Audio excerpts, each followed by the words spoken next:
ये question assertion reason type का question है। इसमें हमें एक असर्शन दे रखी है। असर्शन की स्टेटमेंट है कि the tangents drawn at end points of diameter of a circle are parallel, और इसके कॉरस्पॉन्डिंग हमें एक रीजन की स्टेटमेंट दे रखी है। वो है कि diameter of a circle is the longest chord. Suppose कीजिए अगर हम एक सर्कल को ड्रा कर देते हैं और सर्कल को ड्रा करने के बाद ये हमने एक कॉर्ड ड्रा की, उसके बाद ये नेक्स्ट कॉर्ड ड्रा की जो कि पहले वाली कॉर्ड से बड़ी है।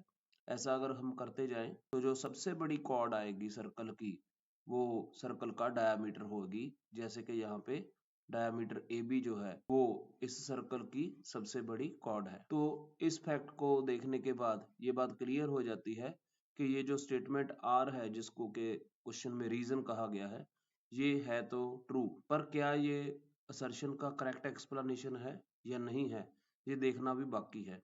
एज सच ये स्टेटमेंट तो ट्रू है। अब एनसीईआरटी में थ्योरम 10.1 है, उसकी स्टेटमेंट है कि the tangent drawn at any point of a circle is perpendicular to the radius through the point of contact. तो इस स्टेटमेंट के मुताबिक अगर हम एक सर्कल ले लें और सर्कल के सेंटर में से अगर हम एक रेडियस ड्रॉ करें और वो रेडियस अगर किसी भी पॉइंट के ऊपर टच करता है, मान लो ये वाला रेडियस बी पॉइंट के ऊपर टच करता है और वहां पे अगर हम टेंजेंट ड्रॉ करें तो थ्योरम 10.1 कहती है कि ये रेडियस इस टेंजेंट के परपेंडिकुलर हो जाएगा।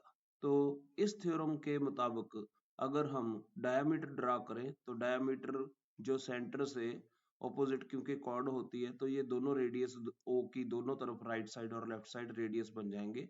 और थ्योरम के मुताबिक अगर हम इसके जो पॉइंट्स ऑफ कांटेक्ट बी और ए हैं वहां पे अगर हम टेंजेंट्स ड्रा करेंगे तो दोनों का एंगल 90 डिग्री हो जाएगा।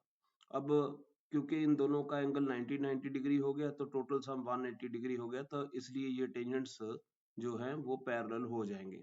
तो इसलिए जो असर्शन की स्टेटमेंट जो है वो ट्रू है, लेकिन इस असर्शन की स्टेटमेंट का जो करेक्ट रीजन है वो थ्योरम 10.1 की स्टेटमेंट है, ना कि ये वाला रीजन।